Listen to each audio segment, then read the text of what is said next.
I'm Diane Rowden, Hernando County Commissioner with awesome Hernando County. And we're out at the Swamp Fest today at Weeki Wachee Springs, and it's an exciting day here with all the vendors. But what I found it really exciting is that I'm sitting here with Sandra Fisher, and Sandra is our Director of Mosquito Control for Hernando County.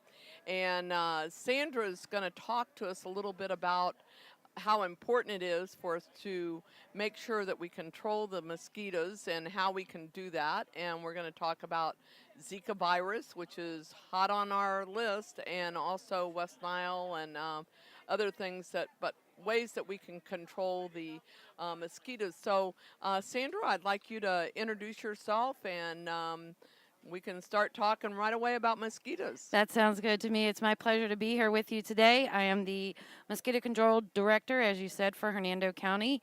And we are out on a regular basis conducting surveys, doing inspections.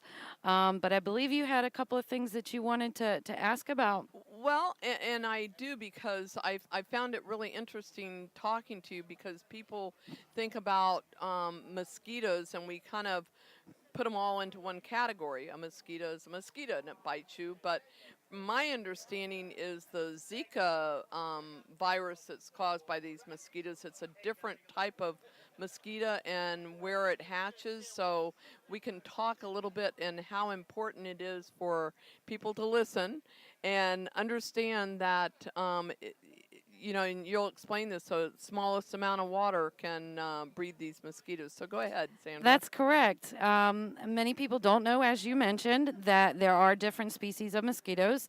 Some mosquitoes will actually be able to transmit the Zika virus or dengue or chikungunya. And then there are other types of mosquitoes that can transmit the West Nile virus or the Eastern equine encephalitis. Now, the Zika, dengue, and chikungunya mosquitoes, they actually breed in containers. So any container that can hold as little as a cap full of water can breed those mosquitoes. So we ask people to check in their yards at least once a week for any container that can hold that much water. Well, and you mentioned something to me, and I wouldn't even have thought about that because I put water in my bird bath, and I've got these nice big healthy crows that love coming out there and taking a bath. And so maybe you can explain to me what I need to do about my mosquito. Right. While you're out there. My bird bath out there. Exactly. While you're out there dumping your containers, you do want to pay attention to that bird bath because these mosquitoes will lay their eggs on the edges of the water so that when they're ready, they just plop right down into the water and they hatch off and eventually they become adults. Well, that's very interesting. And again, just to remind people that are listening to WZEU 102.9, I'm sitting here today at the Swamp Fest, Weeki Wachee Springs, and I'm talking to our Director of Mosquito Control, Sandra Fisher, and we're talking about the importance of how we as homeowners can control mosquitoes from hatching, all kinds of mosquitoes. So let's go back to the Zika because that seems to be hot on the list as far as the type of mosquitoes that people have concern. We all should be concerned about them all, but when you were talking about the least amount of water, and so I'm looking at some of your pictures here, and one thing that people have out there, a lot of people, is their potted plants and that are out in just water and not dirt. So what should they do? Correct. Just like with the, I believe the Florida Friendly Landscaping actually has a class to show you how to make the water containers that'll collect rainwater. So with that, we recommend that they put screens over them. And if they're doing hydroponics, which is growing plants without soil, they can also do the same. They can put screens around those plants so the mosquitoes do not have access. What kind of the really like the screen you use on your back porch? Correct. Any kind of window screen that you use to keep mosquitoes out will work perfectly on those structures. Yeah. Don't use like chicken wire. No, we wouldn't want that. That kind of defeat the purpose there. I just had to add a little humor there. And I'm also looking at, I've seen this. If you're driving around, as people might have had an old plastic swimming pool and they turned it upside down. That's But correct. what happens is that any kind of bends and grooves in that collects a little bit of water, and it doesn't take much That's for that right. mosquito to. Especially the kids' swimming pools, the little plastic preformed ones. It's great to turn them over, but then the water's going to collect in the lip around the edge. And a lot of times people will put a tarp over something thinking, okay, we're covering our boat so it's not collecting water. Right. Well, then the tarp starts collecting water as well. And these mosquitoes love small spaces like that. They don't like large bodies of water. They like the smaller spaces. And so we tell people just check your yard once a week, dump anything, pull the tarp up, let the water run off. And if you have any old tires, they absolutely Those love are, tires. In yeah. fact, the one mosquito, the Aedes albopictus, which is referred to as the Asian tiger mosquito, actually came to this country through New York in tires that were brought from Asia. Oh. So that's like their favorite, their absolute favorite habitat. Yeah, and it doesn't take much. It for does that not. tire. And if you have a tire swing in the front yard, for your kids, one thing that you can do is actually drill holes in the bottom, so that'll let the water drain Right. out. Right, and I was thinking that this would be a great project for your kids, that you can get them on the, like, teach them how to get on this mosquito control bandwagon, and make it out to be a real fun project for them. Now, Sandra, I'm sure that on the website we've got things that people can go to that get information. So is that our www.hernandocounty.us, or do Yes, you it have? is. We're on the same website. If you click on departments, then you scroll down to M and you'll see mosquito control. We have a lot of information there. You can put in a request for service. If you're noticing a mosquito problem in the area, you can put your request right there. It comes straight to our email, and then our technicians will come out and give you a visit. We also actually reach out to classrooms. Renee Snow is our education coordinator. She's here with us today, and she visits classrooms throughout the county to teach children about mosquitoes so that they take it home to their parents. And it absolutely is a fun activity that you can share with your kids. Where's the water? Where's the water? Yeah, So exactly. you can make it a fun activity Just for them. kind of like when we were talking about recycling and different things like that, and you get your kids involved in it.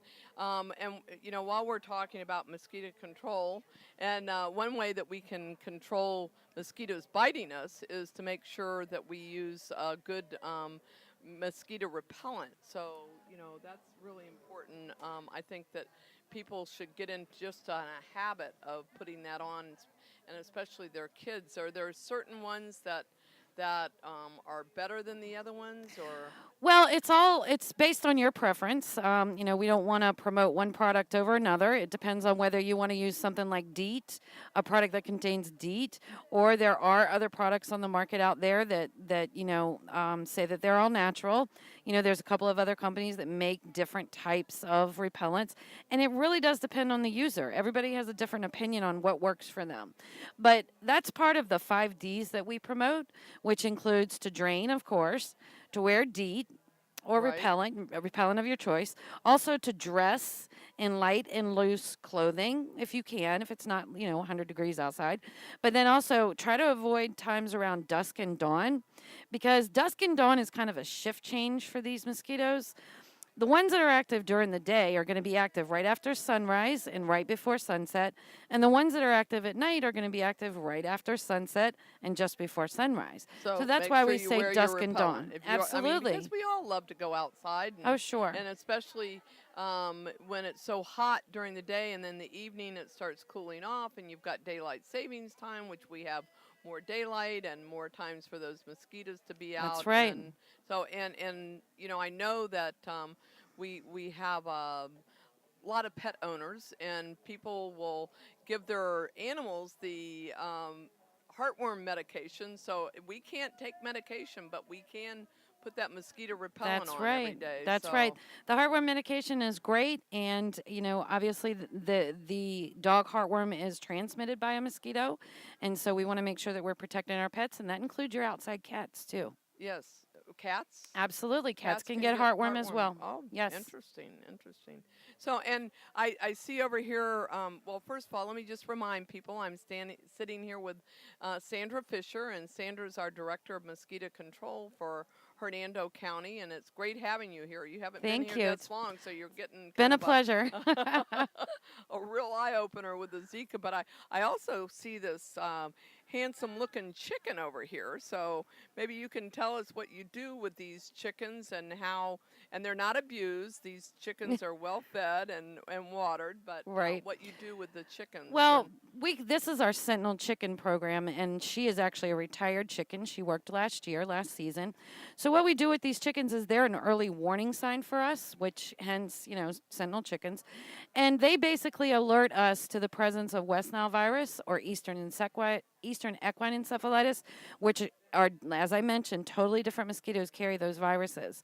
So if the chicken has been exposed to a mosquito that's carrying one of the viruses, we come along once a week and take a blood sample and we have it tested. And if it's positive, then we know that there's virus in the area, and we act accordingly. And we also have different programs out there. And again, this is not for the particular Zika virus type mosquito, but we have to treat all kinds because it can cause. I think the West Nile can cause some pretty serious. Absolutely. West Nile virus causes for some people, it can be severe neurological symptoms, but Eastern equine encephalitis is really the serious one. Wow. There's a mortality rate of about 30 to 60% with Eastern equine encephalitis. And if you don't succumb to the disease, you will definitely have lifelong complications from the disease. And these two viruses are also found in horses. So we want our horse owners to make sure that their animals are vaccinated every year. And there's actually more than one vaccination. So they can vaccinate them against Absolutely. And it's not just one shot. It's actually a shot plus a booster. So we asked, and we had at least two horses die last year from these viruses. And so it's a very inexpensive vaccination for your horse. And then we also have where our mosquito control employees go out and put a type of a fish, and it's called a skeeter eater. It's called a skeeter eater. We refer to it as gambusia or a mosquito fish. These fish, actually, they're right behind you here in this tank. These are found throughout the county in natural areas. And so if we find an area that doesn't have fish that holds water for long periods of time, we'll go and we'll find some fish and we'll drop them in, and they'll take care of the mosquito problem for us. So do you find the fish and pick those fish up and use that? We don't actually... We actually do have a breeding program of gambusia out at our complex. We have a gigantic tank where we have them breed.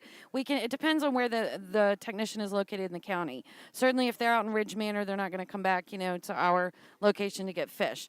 But they know where there are areas to pick up fish, and so they'll pick them up wherever they can get them and take them where they need to put them. Well, and another area that we have that people should be aware of is if you see any homes that are vacant that have a swimming pool, and notify the county because we need to go out there and we need to treat that water. Absolutely. After the foreclosure crisis, the bankruptcies and the foreclosures, there were a lot of abandoned homes with pools. And, of course, the pools went into disrepair. The pumps weren't running. The screens were ripped, which, allowed mosquitoes this great breeding ground for them to lay eggs. And so what happens when we get alerted for a pool is we go out, we check the water to see if it's breeding. And whether it's breeding or not, we will add mosquito fish, which will stay in the water. They'll breed in the water. And it basically is a passive control system for us. It keeps the mosquitoes from breeding in those pools. Well, that's great. And this, again, it's Sandra Fisher, with our Director of Mosquito Control. And, one other area that people should be aware of is that we have a lot of our snowbirds. They're here for the winter, and they go home, up north, and they might leave their house, and they might have a bird bath that they think, oh, well, I can just leave this bird bath out there, opening it when it rains and the birds. But I think it's important for them to know that, again, you can pick up that whole bird bath and turn it over, the top of it, so they should take that and turn it over. Absolutely. Or they can, just the thing about the bird baths is they need to be scrubbed. They need to be scrubbed down to get the eggs off.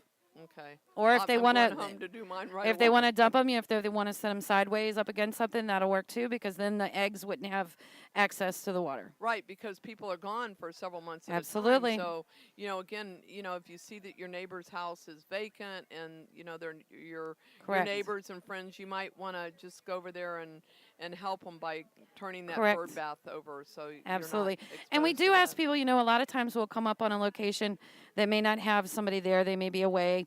And people will actually put bleach in bird baths or in containers or in the pools.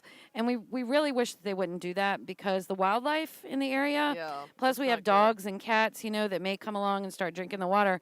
And, chlorine, of course, in high amounts is going to make you sick, but these poor animals are not knowing, they're taking that in, and it could kill them. So Well, bleach is not your first. Call us. Give yeah, us a call. Yeah, and what's that phone number? You can reach us at area code 352, of course.